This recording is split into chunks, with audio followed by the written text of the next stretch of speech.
Well, hey, thanks for tuning into the Murphology Podcast. I'm your host, Kathy, a.k.a. Murph, and I'm here to give you tips and information about bicycle touring in the U.S. with a focus on the Midwest and hopefully provide some entertainment for you as well.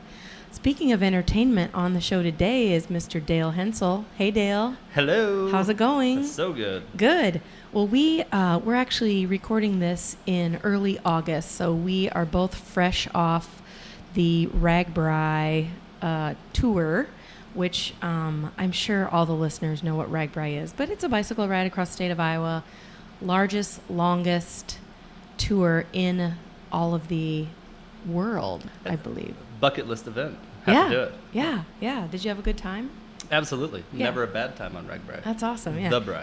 Well, we're here in the big city of Cedar Rapids, which is where I live, and Dale's been bebopping around Cedar Rapids the last, I don't know, couple of months. I keep seeing you here. Since May. Since May, yeah. That's a lot of bebopping. But you call home Utah, right? I do. I call home Park City, Utah. Park City, Utah. Okay, I think I've been there. Where is the Robert Redford movie thing that he does? Yeah, Sundance Film Festival happens in Park City, Utah. Okay, Yeah, so January. So I've been there. Oh, yeah. I did not know that. I was there. I was training for a job, and I was stationed in Sandy, Utah, for like 6 months. Okay. It was beautiful for those of you listening that are from Sandy. It is beautiful. It is, yeah. So anyway, they shipped us up to Park City to go to the Sundance Film Festival. And yes, I got to see Robert Redford. And I'm like, hey, Robert, hey. And he kept walking. But that's okay. I'm okay with that. That's okay. But he has a resort just outside of Sandy as well. Yeah, I just should have stopped. Yeah. Yeah, it's called Sundance, ironically. Oh, well, yeah. It is my favorite movie of all time, Butch Cassidy and the Sundance Kid, Absolutely. which was his movie. So, yeah. But anyway, I got to see Lisa Kudrow. She had a movie called Clock Watchers that was hilarious. But anyway, that's a side note. But let's get back to you. Why don't you give us some idea of, living in Utah, what it's like, and what bicycling is like there? Yeah, absolutely. I moved to Park City, Utah, actually for my second time. I lived there earlier in the 2000s, and then lived in Colorado for a hot minute, and moved back to Utah about 5 years ago. The access and the riding is really not comparable to anywhere that I've ever lived before. I believe that, yeah. Everything is out of the front door, so to speak. We like to say that, but it's the absolute truth. We've got rail trails, gravel, 400 plus miles of single track. Wow. All just right in the same valley, and everything is pristine, it's well maintained. Wow. People really utilize it to the fullest. So you said rail trail, because I'm not a mountain biker. I'm a tour bike, a fat biker. I'll do a little bit of gravel. So when you say Utah, right away all I can think about is like crazy trails that I have to jump stuff. But you've got everything. Right. Yeah. There's certainly the jump trails, but from a rail trail perspective, there's 30 plus miles that goes out towards the Wyoming border. A lot of great stops along the way as well. High West Distillery is out there, right off the rail trail. Right. It's pretty popular whiskey that I've seen some out here in Iowa since I've been around. Cool. They make an excellent brunch on Sundays. Totally worth the stop. Very nice, very nice. Absolutely. So the rail trails are there. We've got tons of paved path as well, just all the way around Park City itself. And you might be intimidated. It's the mountains, elevation, altitude. It's high up there, but to be realistic, it's relatively flat. There's some rolling hills. There's no hour-long grueling climbs on those sorts of paths and such. So people thinking about packing up their bicycle and going to Utah, we should give them a thumbs up. Please go. Absolutely. There's some great, the gravel scene is getting huge all over the world. Iowa, I think, has set a standard for it, the Midwest in general. But Utah has some great stuff on the western part of the state, out towards the Nevada border. There's a gravel ride called the Wild Horse, and it's picking up steam, and a lot of great gravel out there. Pretty flat as well. You got some climbs, some smaller passes and stuff, but a lot of fun to bag out there. Awesome. Well, you've been on some epic bike adventures. This I know because you've told me about a few of them. Can you tell our listeners about a couple? Well, two of my most favorite touring adventures I could certainly speak to. One of them, actually they both happened in the same year. So first one was went to Ireland and biked down the west coast. Ooh. And were you self-contained? We were self-contained. It was myself and a friend, actually the gentleman that married myself and my wife. We went out. We rented bikes there. It came with 2 bags, and we hopped from hostel to hostel, or bed and breakfast, which bed and breakfast in Ireland means it's above a pub, which is pretty convenient. Hey, that's pretty cool. Yeah, pretty convenient. What's the terrain like in Ireland? Like, were you doing some elevation, or? Yeah, there was. I mean, obviously it's an island, but Absolutely. I know there's a lot of big cliffs. Yeah, so funny story is that the night before the bike ride kicked off, my friend and I decided that, well, it's summer solstice, so we should go out and just do our thing in Dublin. Sure. Little did we know that there are some bars in Dublin that if you're still in there at 1 a.m., they lock the doors, and if you go outside, you can't come back in. Oh. And if you don't go outside, you're in there until 4 a.m. So we walked outside about the time that the sun came up. Oh, my gosh. And we were supposed to be on a train in about 4 hours after that. So here nor there, we took the train ride across the country to the west side, feeling a little groggy. Yeah, I think is the best way to put it. And my wife had suggested, she's done some touring out there, she suggested there's this big mountain called the Burn, and you don't want to go over it. Take the coastal route. Well, we pointed our bicycle wheels straight towards one of the tallest climbs in Ireland, and we did it, and it hurt, but it was well worth it at the end. And there was an oasis on the other side. So, nice. Yeah, but nice. Yeah, we had a great time in Ireland. Strongly recommended. It's a very friendly country. We stopped at one establishment, and everybody in Ireland, all these towns are so self-contained that they don't have to go to the town that's 20 miles away. Oh. So we'll start talking to a bartender or a barista, whatever, and they would tell us, "There's no way that you're going to make it to that town by today." Oh. Well, why is that? Because it's 20 miles away. There's no way you're not going to get there by the end of the week. Oh, and my so we would gosh. start sweating and getting really nervous. Yeah. Is there something ahead of us that we don't know Right. about? Is there a massive detour? Like, what is going on? But here nor there, we made it. They're just not accustomed to traveling very far out there. So, Right. yeah, it was a lot of fun. That was a great experience. Ireland's definitely on my bucket list to cycle within Ireland. Yeah, we've got some great beta for you. Some Yeah. great Oh, info. Yeah. The other big epic tour, I rode a bicycle with the same gentleman, Frank the Tank Partapillo. We did a bike ride to my wedding. We rode from Denver, Ooh. Colorado to Madrid, Iowa, for me to get married. It was basically my bachelor party. Wow. And it was phenomenal. From Colorado to Iowa? That's right. Yeah, it was Wow. 600 and something miles. Oh, my. Yeah, it was a lot of fun. Had a great time. Yeah. People refer to some Midwest states as flyover states, and they talk about it being flat. And I would bet anybody, if they could show me a flat spot in Nebraska or Iowa. Right. Anyway, not very flat. Right. We had a good adventures out there. And what'd your wife think about that? Was she like, yay, go, honey? Or was she like, seriously, Oh, I think you're going to make it, right? You're going to get here on time. Kind of like alone time, go hang out with my girls. Yeah. That's awesome. That is awesome.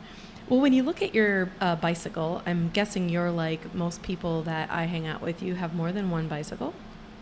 I do. Our garage holds approximately 9 bikes. Oh, my. Yeah. Okay. Yeah. That's a lot of bikes. It is. So maybe think about when you're doing like RAGBRAI or some sort of tour where you have more stuff on your bike. Mm-hmm. What are some important to you features on a bike? I'm a utility bike fan. So my touring bike, I have ridden on mountain bike trails on single track. I've ridden it touring. I've ridden it road riding. It's a steel bike. Steel is real. Steel is real, man. I'm kind of a basic individual. Yeah. I've always sort of lived under it's not the bowling ball, it's the bowler. So you gotta have the you're skills. Yeah, you just the bike isn't doing it for you. We're doing it, right? And it's all about fun. So right, yeah. I rode my I call it my road bike to this interview with just to be here with you, and I'm looking at it lovingly right now because it's sitting right next to me. She's but so pink. It's very pink. Yeah, it's a Gunner. Go Gunner. But it's a steel frame. So, when I talk about it as a road bike, and then you've got, somebody standing next to me with their road bike that weighs 9 pounds, they don't quite understand it. But you're right. It's what you do to it. Absolutely. And Murph, we rode on this magical, mysterious ride that doesn't exist back in June. Yep. And I was on a borrowed bike.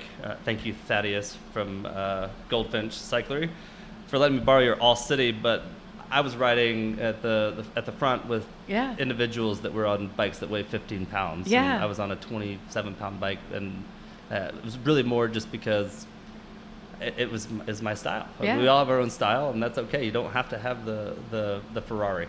Right, yeah. Right? I definitely say that to people who are nervous about, either doing a bike, what do we call that, bike packing trip or a bike touring trip. You don't have to go out and buy anything. No.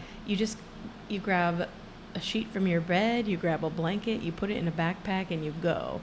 You're not going to like it, but if you like the adventure, then the next time you'll be like, maybe I should get a bag on my bike, and then the next time, maybe I should have a real sleeping bag, and then the next time, it just keeps going on and on and on. Well, it's got to be true with everything.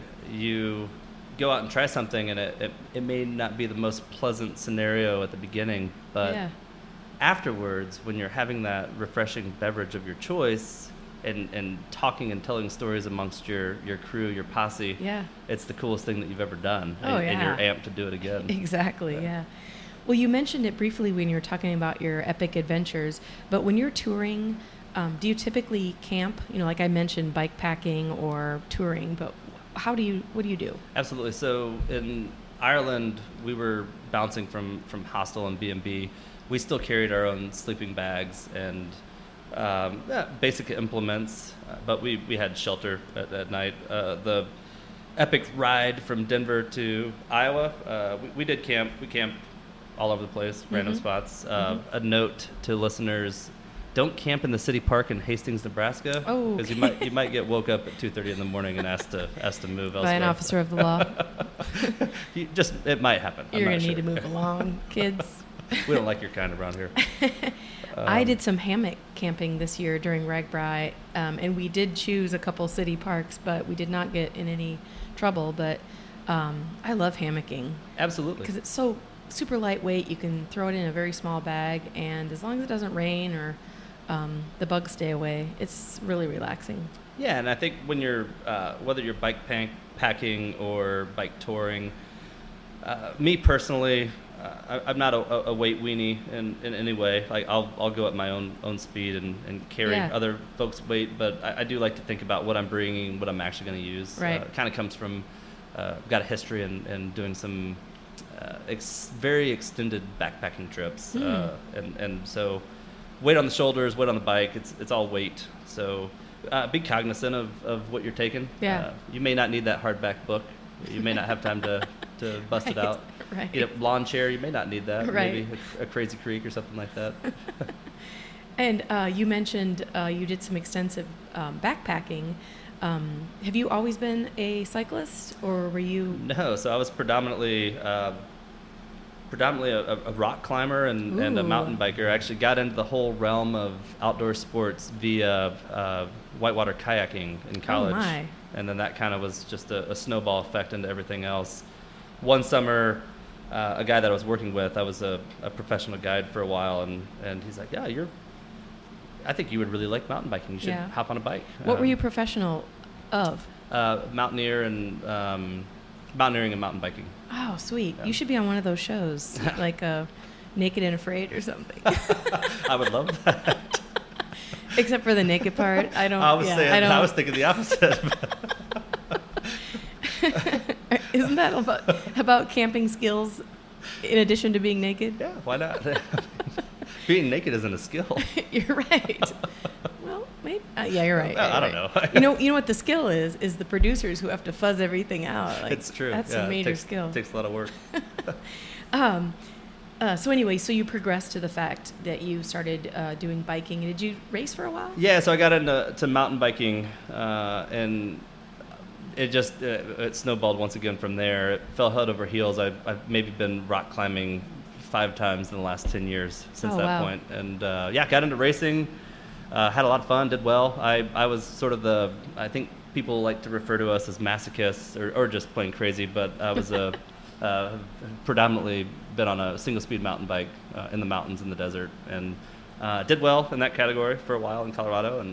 But the racing just wasn't really my jam. I like to ride bikes because it's fun, and I like to smile, and the racing is way cool. Not saying anything to those of you that do that.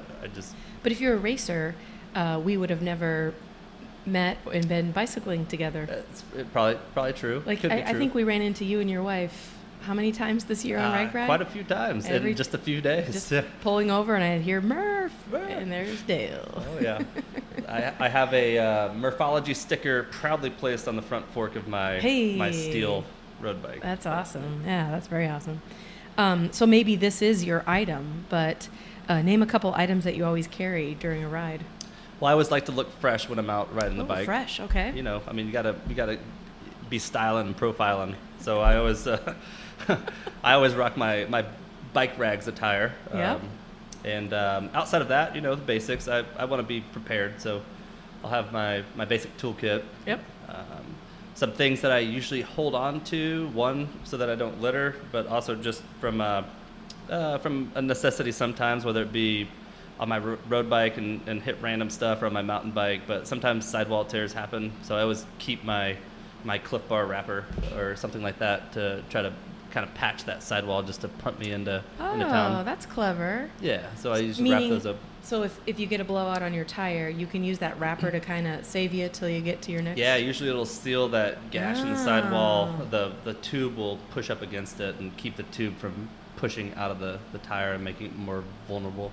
I've heard of people using dollar bills. I had one friend, big mountain biker, old school pro. He always carried a piece of Kevlar, like from a Kevlar bulletproof vest in his fanny pack. And that's a little too excessive, but just something to keep from the tube. Well, it's something simple, and you're probably going to have it anyway because you're going to have a snack at some point during the day. Yeah, absolutely. Yeah. That's a very good tip. I like that. Basic stuff. Obviously, water and scotch usually need to be involved as well. Water and scotch. Yep. And you're pretty good at braiding your hair, so I bet you have some extra ponytail holders. Always. Oh yeah, you do. You have them. He has them on his pinky finger right now, listeners. Okay, so you mentioned being stylish and wearing your bike rags apparel. That kind of gets us into A, where we are right now, and B, what you're doing these days. Yeah, so I'm working with a good friend, Tony Burnett. Tony. I met Tony when the Bicycle Tourism Network was here in Coralville, Iowa. Mm-hmm. I believe that was in 2013. I met him as well as all of my Ragbri family and everybody, really. Yeah. Anyway, pretty epic adventure to come out here for that. I was living in Colorado at the time. And anybody can go to the bicycle touring conference. All you guys have to do is Google it. It's all kinds of events for people who are interested in doing bicycling events or adventures. Absolutely. I recommend Google searching that, Bicycle Tourism Network. The next conference is in San Antonio later this year in the fall. I believe it's in November. Mm-hmm. Next year it'll move on to another location. I think it's in Arizona next year. It is, I believe, yeah. Which is pretty exciting. Yeah, so, yeah. But yeah, so met Tony there. We established a great relationship, friendship. I'm now working for him. He's had bike rags for about 10 years now. It's evolved into other stuff, but we're a screen printing shop. We also do cycling apparel, essentially anything that you can put your brand, logo, team name, anything like that onto. We're based here in Cedar Rapids, Iowa-based, veteran-owned. I think his tagline is, we like bike people and we like bike things. That's why we print stuff with bikes on it. So you please guys check us out as well. You guys do everything. Like I'm trying to think of my personal wardrobe. I've got a tank top. I've got a patch hat. I've got patches. Of course, jerseys. You jerseys, guys do everything. Anything cycling related. Slap koozies, big hit. Oh yeah. Love the slap koozies. It's not something that's made its way out to the mountain states. I keep one on my frame all the time and an extra one for a buddy. Yep. They all really appreciate that. We do flasks and titanium cups and pretty much anything that you can possibly imagine. Awesome. So if you're looking for apparel, go ahead and Google Bike Rags. Google Bike Rags right now. Yeah, it's a great site. And email Dale. There we go. Yeah, get some business out of this.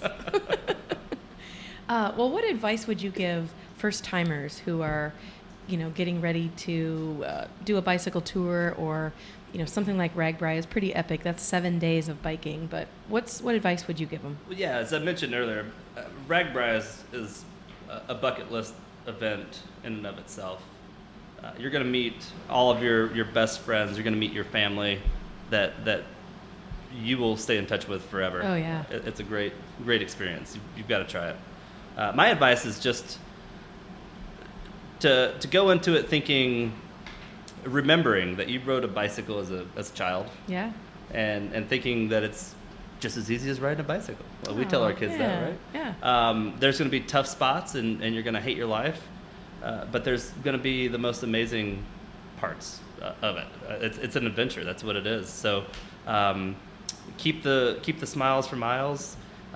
Pick your groups. There's tons of resources out there, rides that are geared towards first-time riders, no drop rides, that sort of thing. Make the evolution a little easier on yourself, and just take it easy. But the important part is have fun. Don't stress about what other people are wearing. Don't stress about what other people are riding, because at the end of the day, it really doesn't matter at all. Right. You can attest to that. I mean, right, and especially from the RAGBRAI crowd. Right. Yeah. You might see somebody in a banana costume and right. somebody else wearing a wig all day. And I have seen somebody in a banana costume and a guy in a Speedo all week long. Absolutely. With a flag. Yeah.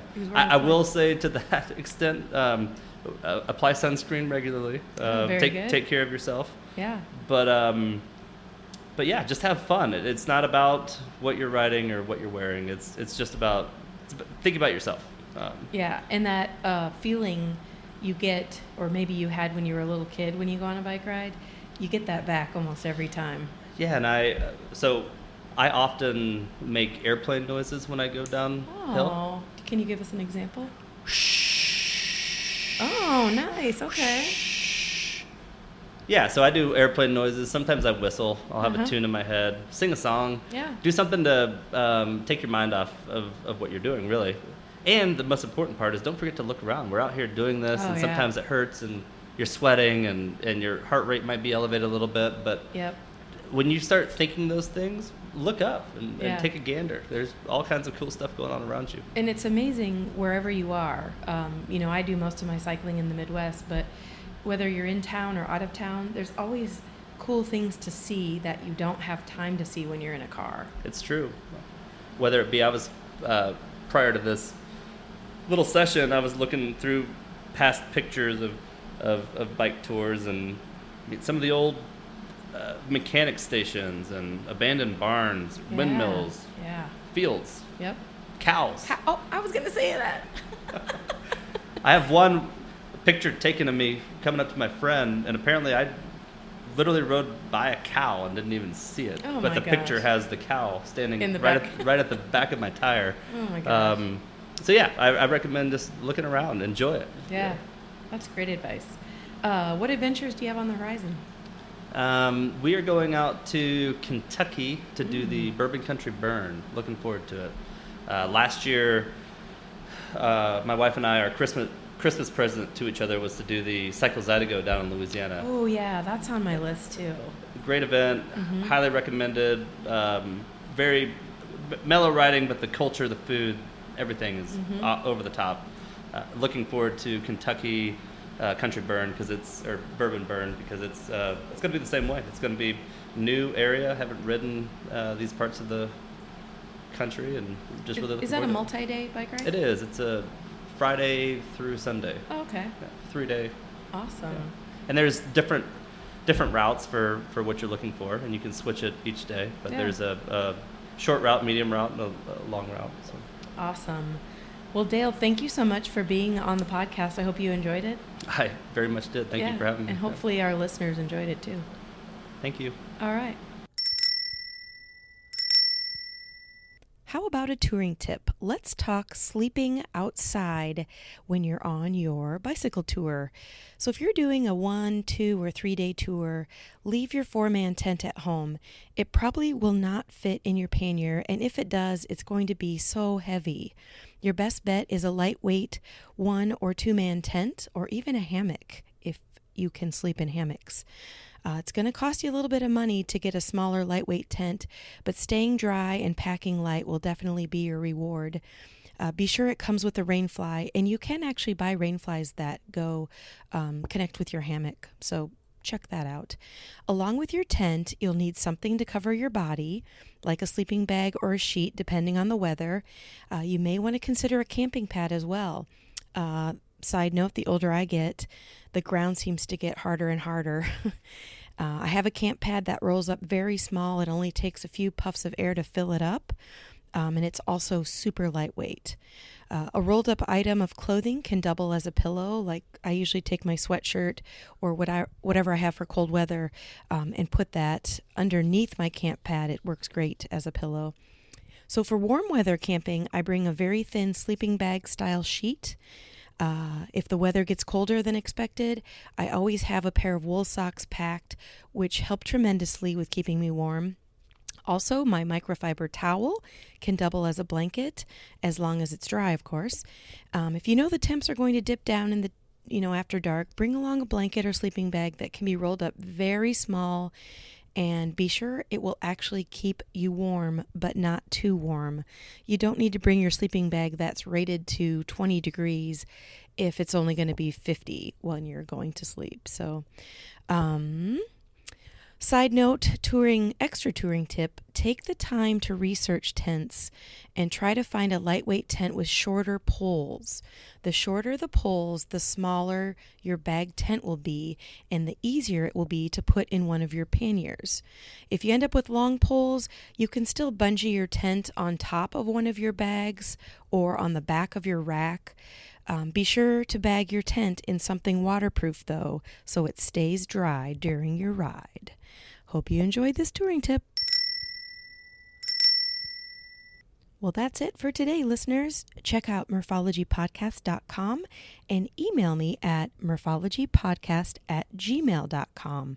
I appreciate you, and thanks for taking the time to tune in and listen to the Murphology Podcast. I'll leave you with this quote from the unwritten book of Murphology. This quote comes from Will Rogers. Don't let yesterday use up too much of today. Think about it.